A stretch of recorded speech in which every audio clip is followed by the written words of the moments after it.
Bonjour et bienvenue dans Le Monde Devant Soi, le rendez-vous géopolitique de Slate. Je suis Christophe Caron et je suis en compagnie de Jean-Marie Colombani, directeur de la publication de Slate. Bonjour Jean-Marie. Bonjour Christophe. Et d'Alain Frachon, éditorialiste au Monde et spécialiste des questions internationales. Salut Alain. Bonjour Christophe. Une guerre existentielle pour la France et pour l'Europe, une guerre que la Russie ne peut pas et ne doit pas gagner. Ce jeudi 14 mars, le président français Emmanuel Macron a précisé ses intentions quant à l'application de Paris dans la guerre menée par Moscou en Ukraine. Celui qui, en 2022, appelait à ne pas humilier la Russie, semble avoir tourné kazakh et l'assure, pour que la paix règne, il ne faut pas faiblir face à Vladimir Poutine. Quand dans l'opposition, on accuse le président français de choisir une posture guerrière à des fins électorales en vue des européennes de juin prochain, celui-ci cite Churchill. Aujourd'hui, il faut le nerf de la paix. Il assure que la sécurité de l'Europe et celle des Français se joue là-bas, et enfin que la paix ce n'est ni la capitulation ni l'amputation de l'Ukraine. Rien n'est à exclure donc pour protéger l'Ukraine, en tout cas pour l'exécutif, car 2 jours auparavant, c'était un parlement divisé qui se prononçait en faveur des accords bilatéraux de sécurité avec Kiev lors d'un vote non contraignant. 372 voix pour, 99 contre, LFI communiste et 1 vert, sans une abstention dont la majorité est le fait du RN. Des lignes de fracture qui ne font que confirmer les penchants pro-russes de l'extrême droite d'un côté et de l'extrême gauche de l'autre. Alors comment expliquer cette volte-face présidentielle, si volte-face il y a? D'où vient cette indulgence d'une partie de la classe politique française à l'endroit de Vladimir Poutine? On en parle aujourd'hui avec Elsa Vidal, rédactrice en chef de la rédaction en langue russe de RFI et autrice de l'essai La fascination russe chez Robert Laffont. Bonjour à vous. Bonjour. Elsa Vidal, vous avez écouté le président français hier, vous qui analysez en profondeur sa stratégie avec Poutine dans votre ouvrage depuis 2022, même avant. Que retenez-vous de son intervention ?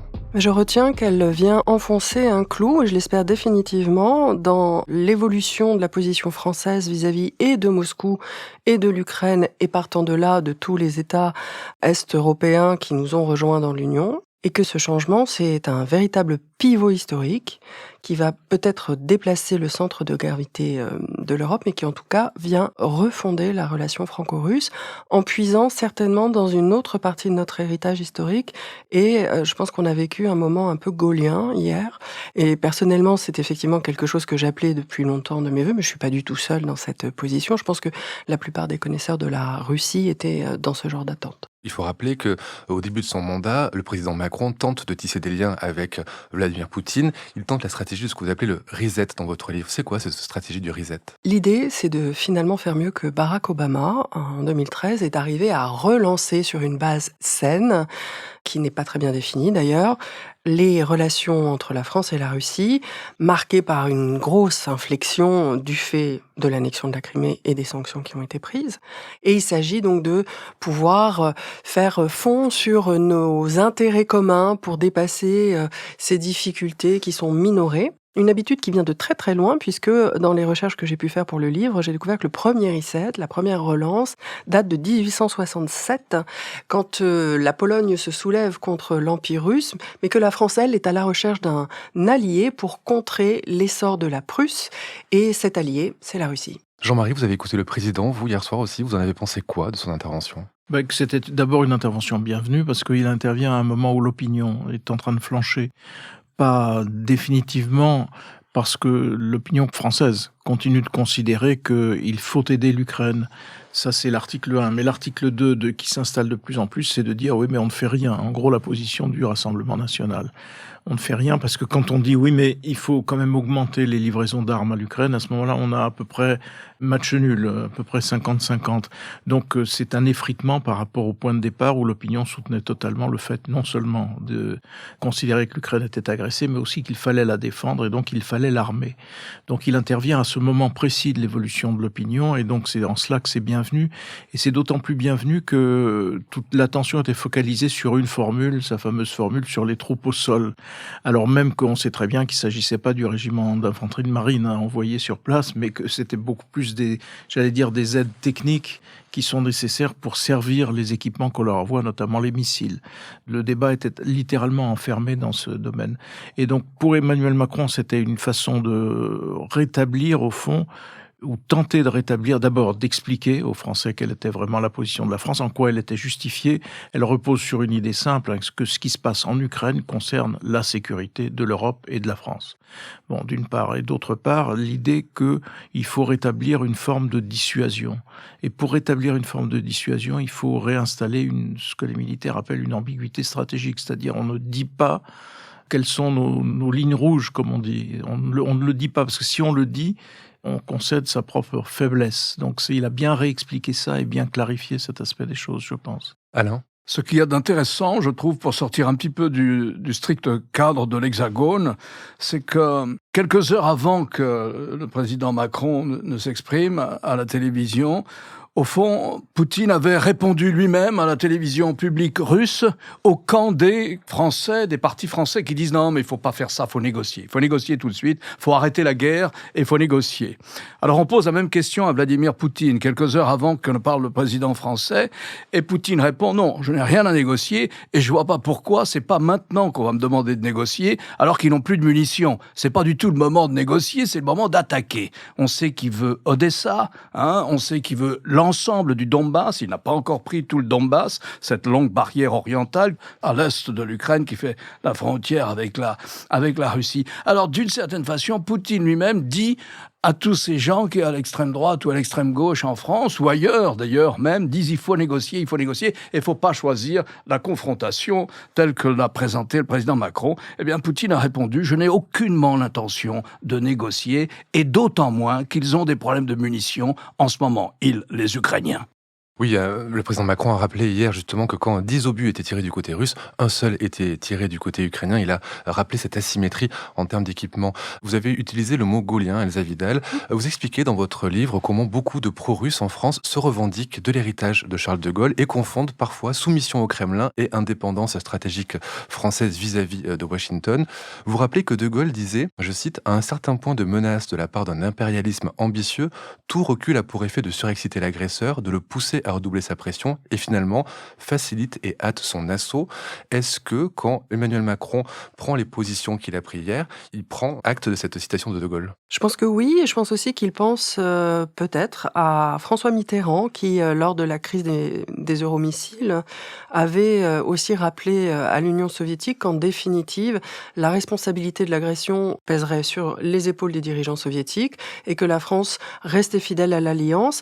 Mais ce qui est très intéressant dans l'héritage gaullien, et parfois qu'on dit gaulo-mitterrandiste, même si je suis pas sûre que cette chose existe, en termes de théorie politique à proprement parler, c'est que nous avons en France une mémoire extrêmement sélective et extrêmement campiste des positions du général de Gaulle.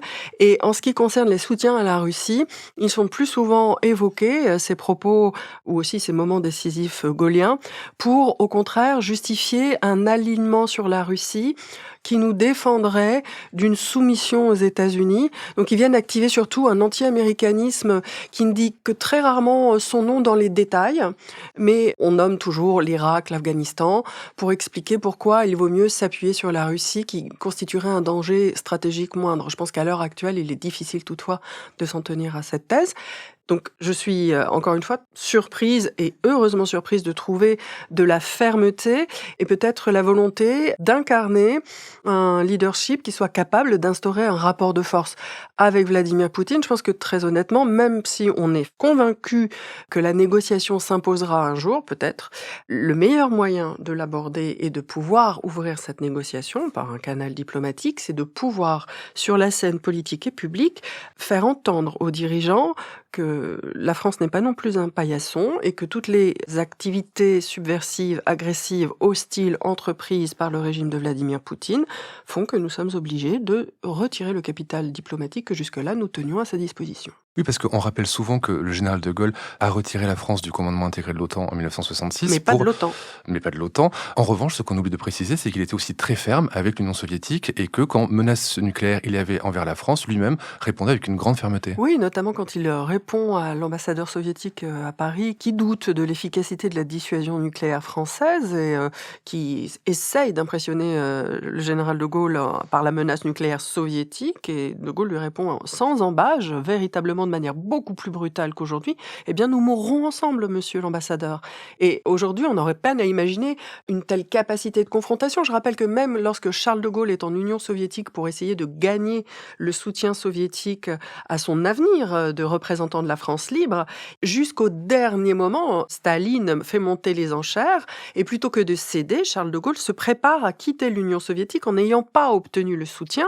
Et c'est à ce moment-là que Staline rend en quelque sorte les armes et valide la candidature de Charles de Gaulle en tant que représentant de la France libre, en lui disant, il moque son négociateur soviétique, il dit « t'as bien eu », et en disant à Charles de Gaulle « ok, vous êtes bien battu. Je préfère ceux qui se battent pour leur cause que ceux qui s'allongent tout de suite ». Et c'est là la double tromperie pour ceux qui en plus se prétendent souverainistes et qui voient en la Russie peut-être l'incarnation à la fois d'un régime et d'un leader fort. Ils se trompent s'ils croient qu'ils seront récompensés par ce type de régime, en fait. Ce type de régime abhorre les traîtres. Véritablement, il n'y a pas d'avenir pour ces gens-là dans un régime russe. Donc il ne faut pas imaginer gagner en réputation ou en capacité ensuite à faire des affaires avec les Russes. Cette nouvelle manière d'envisager la guerre entre la Russie et l'Ukraine par le président Macron, pour vous, Jean-Marie, est-ce que, comme le dit l'opposition, un opportunisme électoraliste en vue des européennes, ou est-ce que c'est le fruit d'une réflexion plus profonde ? On peut difficilement nier que ce soit l'évolution de la pensée sur ce qui se passe et que vraiment l'histoire des élections européennes, c'est une histoire seconde par rapport à ce qui se passe. Et il faut ramener ça à ce qu'a été l'évolution propre d'Emmanuel Macron, puisqu'au départ, et d'ailleurs il l'a parfaitement rappelé à la télévision, au départ, il est de ceux qui considèrent qu'il faut non seulement maintenir le dialogue avec Vladimir Poutine, mais il a même inauguré ce qu'il a appelé un partenariat stratégique, qui n'a jamais eu de contenu concret ensuite d'ailleurs, mais ce partenariat stratégique célébré à Brégançon par la réception de Vladimir Poutine au fort de Brégançon, c'était l'axe de la politique d'Emmanuel Macron qui se voulait en rupture avec l'attitude de François Hollande, donc du prédécesseur d'Emmanuel Macron, lesquels étaient accusés par Emmanuel Macron d'avoir été trop loin de ce partenariat avec la Russie et d'être donc coupable de ne pas avoir pris les bonnes positions. Maintenant, il a changé de discours un peu sur François Hollande, Emmanuel Macron, mais néanmoins, à l'époque, c'était cela. Donc, Emmanuel Macron, à juste titre, d'ailleurs, a rappelé qu'il a beaucoup fait d'efforts, il a fait des efforts permanents et évidemment, à chaque fois, non couronnés de succès. Donc, on peut même penser que au bout de la route, Emmanuel Macron a été quelque peu humilié par la façon dont Poutine l'a traité, alors que même lui voulait se placer en avant de ce qui serait une négociation avec Poutine pour empêcher la guerre. Il n'a pas empêché la guerre et il n'a pas empêché en effet que la Russie se tourne très résolument contre les intérêts français, ou que ce soit en Europe ou en Afrique. Donc voilà, donc c'est le fond de l'affaire, le fond de l'évolution d'Emmanuel Macron. Après, l'histoire des élections européennes, je veux dire, c'est quasi mécanique. Quand on prend des décisions, il y a des gens qui s'y opposent, donc on peut baptiser ça instrumentalisation, mais non, en revanche, ce qui serait probablement de mauvaise politique tactique, là, c'est de focaliser la campagne des européennes sur un dialogue ou un duel, plus exactement, entre les macronistes et le Rassemblement national. Parce que d'abord, ça valoriserait considérablement le Rassemblement national et ce serait vraiment passer à côté de l'essentiel. L'essentiel, c'est d'essayer que l'opinion française prenne la mesure de ce qui se passe, prenne la mesure des menaces qui pèsent aujourd'hui sur notre sécurité et revienne à une ligne qui est celle d'ailleurs que l'on défend, qui est non seulement il faut soutenir l'Ukraine, mais il faut la soutenir concrètement et plus rapidement que nous ne le faisons aujourd'hui. Vous faites remonter, vous, la bascule dans l'esprit d'Emmanuel Macron à juin 2023 et à une conférence à Bratislava. Qu'est-ce qui se passe à ce moment-là ?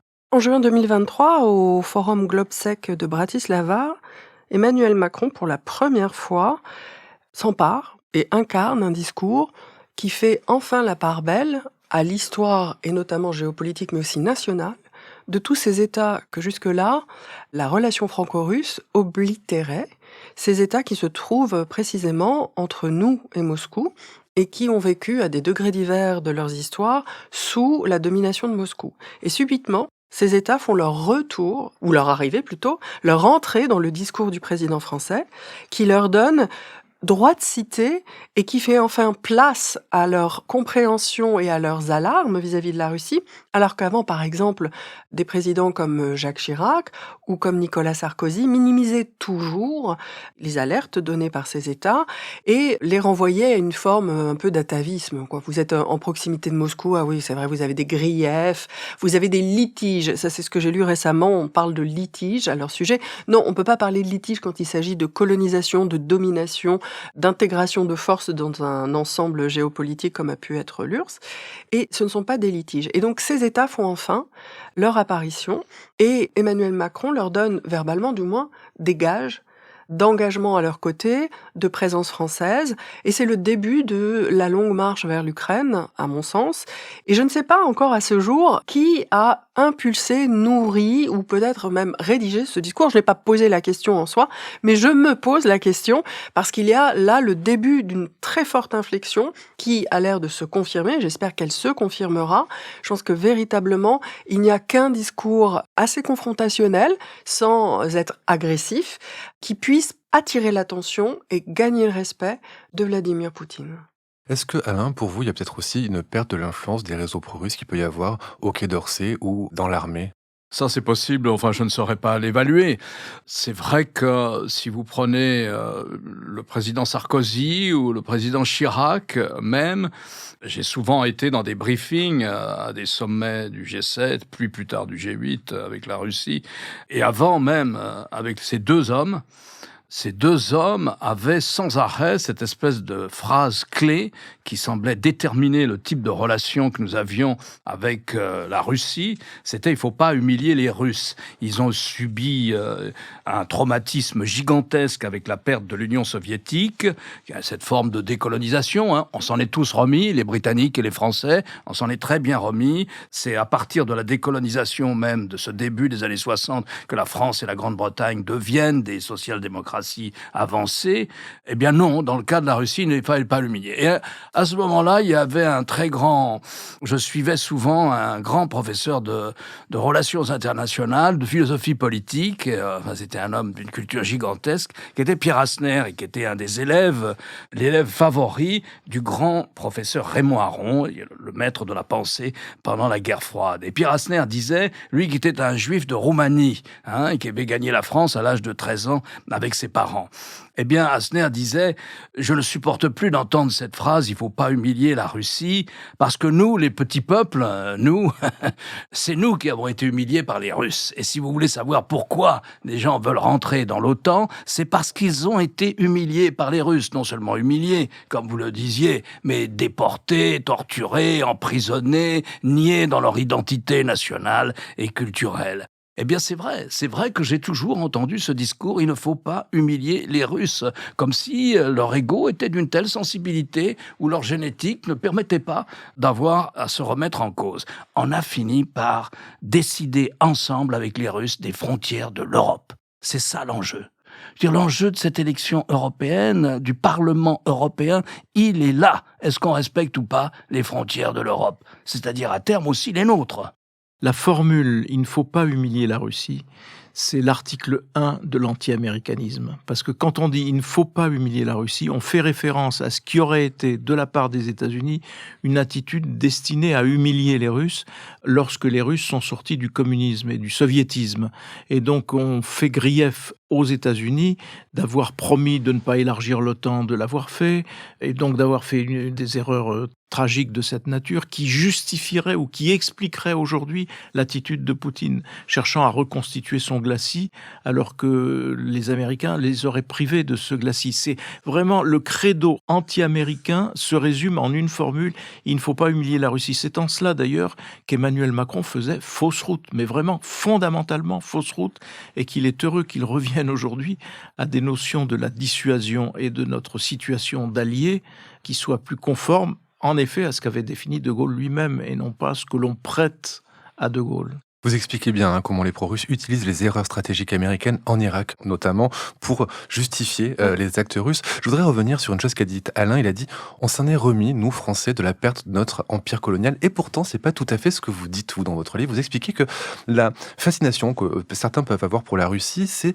cette parenté qu'on a de perte d'influence et qui s'est jouée par 2 fois autant en France qu'en Russie, et que c'est ça qui rapprocherait certains souverainistes ou certains déclinistes. Oui, je pense que dans l'ensemble, la France a évolué grâce à la perte de cet empire, et c'est grâce à la perte de l'empire que nous avons pu devenir la démocratie que nous sommes, et que nous continuons aujourd'hui à approfondir notre démocratie, en revenant d'ailleurs sur notre passé colonial, parce que c'est un exercice difficile, douloureux, qu'il faut faire à plusieurs reprises, et nous le faisons. Et effectivement, il y a quand même des segments de la population française, principalement dans certaines institutions que sont l'armée, les services de renseignement, la haute fonction publique, une partie de notre aristocratie, ou de ceux qui voudraient se penser comme faisant partie de cette population-là, qui regrette la grandeur et qui regrette l'empire. Et c'est vrai que l'empire français, donc on l'a perdu par 2 fois. On pense toujours à la décolonisation des années 60, mais auparavant, au XVIIIe siècle, nous avons déjà perdu une partie de notre empire, et c'était la partie qui est aux États-Unis. Peut-être d'ailleurs que ça nourrit un grief vis-à-vis des États-Unis en France, mais pour ce qui est de la Russie, ça nourrit quand même l'envie. Pourquoi ? Parce que la Russie a perdu et recouvré son empire déjà une première fois, à l'époque de l'avènement de la Révolution. Elle l'a perdu et recouvré par la force, par les bolcheviks qui ont, comme un rouleau compresseur, récupéré tous les peuples qui s'étaient enfuis de l'Empire qu'on appelait la prison des peuples. Donc je rappelle que les Ukrainiens ont fait leur révolution nationale, les Arméniens l'avaient fait, d'autres peuples l'ont fait, et ils ont été réincorporés dans ce qui est devenu l'URSS. Et puis, donc nous l'avons vu à la fin des années, au début, en 92, la disparition de l'URSS. Et là, Vladimir Poutine fait ce qu'il peut, non pas pour recréer l'URSS, mais pour récupérer la puissance d'influence. Et ça, je pense qu'il y a des gens chez qui ça a un effet d'attraction énorme, mais ne nous y trompons pas. Les gens qui sont attirés par cela, par ce type de gouvernance, n'ont pas de projet démocratique pour la France. Ils sont en faveur d'une gouvernance autoritaire, verticale, hiérarchisée, où certainement l'ordre supplante la liberté et il n'y a pas de place pour l'égalité. C'est ce qu'on voit dans le vote de mardi. Moi, j'ai trouvé ce vote plutôt rassurant, parce que malgré tout, il y a eu de fortes majorités pour approuver l'accord avec l'Ukraine. Et l'autre fait marquant, c'est évidemment l'abstention je passe sur LFI parce que la France insoumise, je dirais, ils se marginalisent de plus en plus, et donc leur voix compte de moins en moins d'une certaine façon. Mais le Rassemblement national, qui pèse d'un poids de plus en plus fort et de plus en plus écrasant, qu'il se soit abstenu, c'était plutôt une bonne chose, parce que ça montre quand même qu'on ne peut pas prétendre dire, comme l'a fait Marine Le Pen, il faut défendre l'Ukraine, et la minute d'après dire je m'abstiens. Donc je m'abstiens de défendre l'Ukraine. Donc de ce point de vue-là, il y a eu une clarification qui était bienvenue. Mais pour rebondir un peu sur ce que disait Elsa à l'instant, en général on dit l'Union européenne, elle a été créée pour assurer la paix entre les Européens. Mais fondamentalement, le mouvement vers l'Union européenne, vers la construction européenne, puis l'Union européenne, ça vient très directement de la perte des empires coloniaux. C'est la façon que l'on a eue de transformer une situation qui était une situation de défaite et de déclin en une situation de construction d'un avenir meilleur et plus prospère, et ainsi de suite. Vous noterez que tous ceux qui sont en fait anti-européens sont en fait nostalgiques, notamment nostalgiques des empires coloniaux, et donc on y trouve là cette trace dans leur racisme qui souvent s'exprime, mais on trouve aussi cette trace dans l'attitude critique vis-à-vis de l'Union européenne. L'Union européenne, la construction européenne est directement le fruit de la perte des empires coloniaux. C'est vrai de l'Espagne, c'est vrai du Portugal, c'est vrai de la France, c'est vrai de la Grande-Bretagne. Donc je pense qu'il faut aussi avoir ça en tête.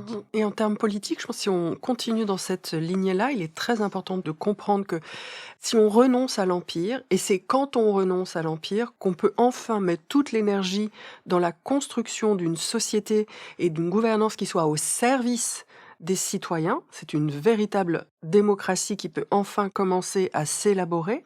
Et c'est justement ce que Vladimir Poutine ne veut pas voir en Russie, puisque la nature du pouvoir qu'il exerce sur la Russie, du contrôle qu'il exerce sur la Russie, est strictement opposée à l'idée démocratique. Il y a un lien intrinsèque. L'impérialisme et la projection de force à l'extérieur, c'est pour empêcher, détourner le regard, mais empêcher d'avoir à produire une gouvernance qui doive rendre des comptes à l'intérieur. Et ça, on ne peut pas avoir l'un et l'autre. Et c'est pour ça que les électeurs français qui pensent que dans le RN, il y a une poursuite peut-être du rétablissement de la grandeur, il y a une souveraineté, ils se trompent. Le projet impérial, le projet de force, privera les électeurs français de liberté dont ils jouissent aujourd'hui. Alain?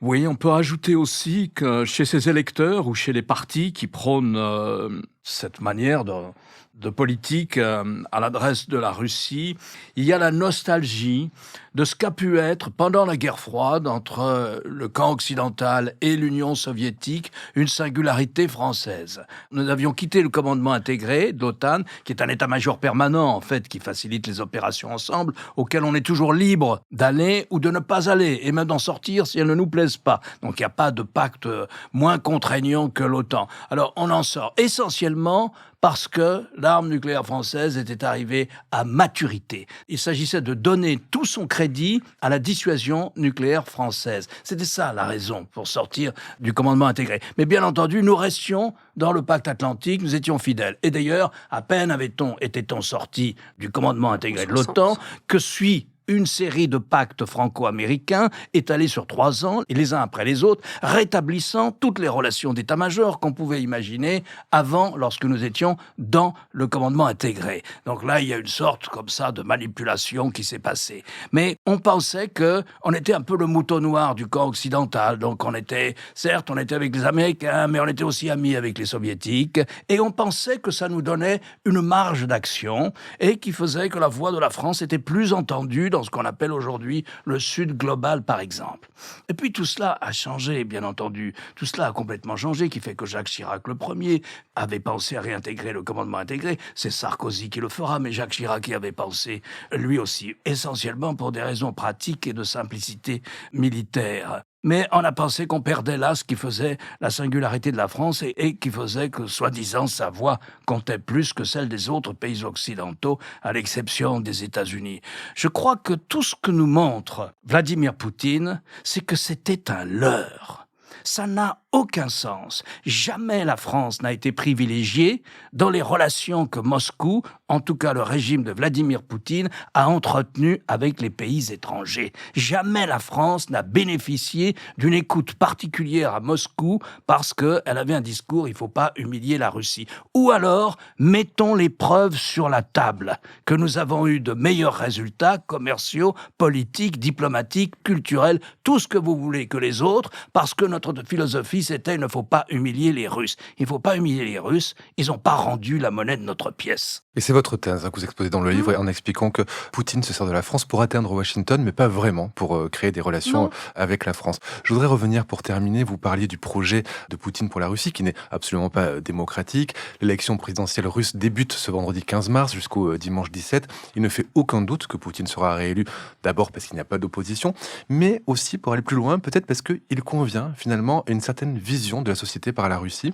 Vous expliquez dans votre livre que pour comprendre les Russes, il faut comprendre qu'ils font preuve d'un certain pessimisme anthropologique. La nature humaine est mauvaise, le monde est chaotique, et tout cela, dites-vous, ne peut être contenu que par une violence légitime. Et là, je vous cite, vous écrivez « Le pouvoir est un mal nécessaire contre un péril plus grand ». L'autoritarisme est-il une fatalité russe pour vous, Elsa Vidal ? Non, je pense pas du tout. Je pense qu'aucune nation n'est par nature condamnée à répéter ou à poursuivre un chemin, quand bien même ce chemin aurait été historiquement millénaire.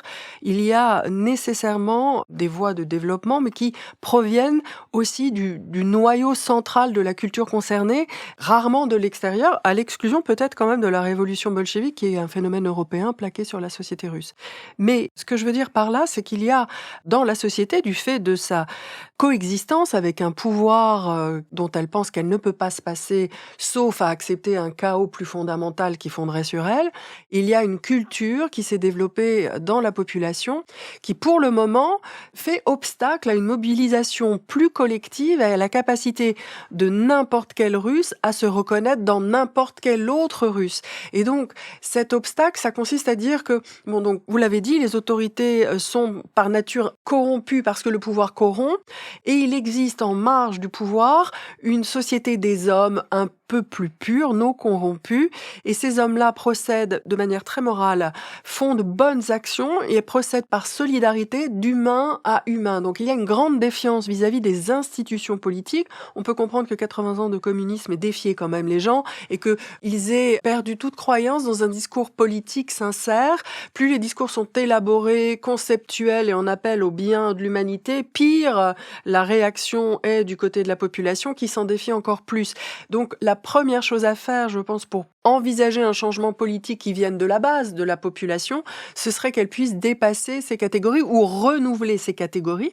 Dans une certaine mesure, la disparition d'Alexeï Navalny m'a amené à entendre parfois des ressortissants russes dire « nous, la population, nous les Russes », quelque chose que j'entends très rarement dans le champ politique. Et je ne veux pas dire par là que dimanche, il va y avoir une insurrection en Russie, je pense que rien ne permet de le dire. En revanche, je pense qu'il y a des changements qui ont été initiés. Il se trouve qu'à l'heure actuelle, ils sont dans les circonstances les plus difficiles pour pouvoir s'exprimer. Mais nous avons, nous aussi, une carte à jouer. Je pense que le président Macron a laissé entendre qu'il ne l'avait pas encore fait, mais qu'il le considérait quand il a dit dans son discours que quand nous serons amenés à négocier avec le représentant de la Russie, Vladimir Poutine, ou un autre, eh bien, effectivement, les alliés de l'Ukraine pourraient à un moment considérer que Vladimir Poutine n'est pas le président légitimement élu de la Russie et lui retirer cette qualité. Je pense que là aussi, il s'agit de quelque chose à quoi Vladimir Poutine serait extrêmement sensible. Merci Elsa Vidal, je rappelle votre essai « La fascination russe » chez Robert Laffont. C'est essentiel et instructif, j'encourage tous les auditeurs et auditrices à le lire pour comprendre qui parle et d'où on parle, surtout c'est très important en ces temps-ci. Alain, votre chronique chaque jeudi dans Le Monde et sur lemonde.fr, et cette semaine vous nous parlez... Je compare la situation électorale de Joe Biden à celle de Harry Truman en 1948, qui était encore plus impopulaire que Joe Biden, mais qui dans les 3 derniers mois, vous savez, il assurait la présidence parce qu'il était vice-président du temps de Roosevelt, qui est mort en avril 45, donc il assurait la vice-présidence, mais il voulait devenir vraiment président élu, donc il se présente en 48, et le Parti démocrate est complètement pessimiste, pense qu'ils vont aller à la catastrophe. Il a rétabli la situation dans les 3 derniers mois. C'est la première remontada à laquelle il faut penser. Jean-Marie, je rappelle votre émission politique le jeudi aussi sur France 24, et au menu cette semaine la grève, donc il n'y a pas eu d'émission. Très bien, on vous retrouvera la semaine prochaine sur France Absolument. 24. Merci à tous les 3 et à la semaine prochaine pour un nouvel épisode du Monde devant soi. Au revoir Christophe. Au revoir Christophe.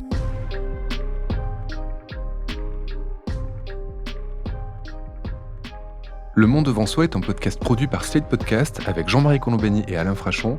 Direction, production éditoriale, présentation Christophe Caron. Montage et réalisation Aurélie Rodriguez.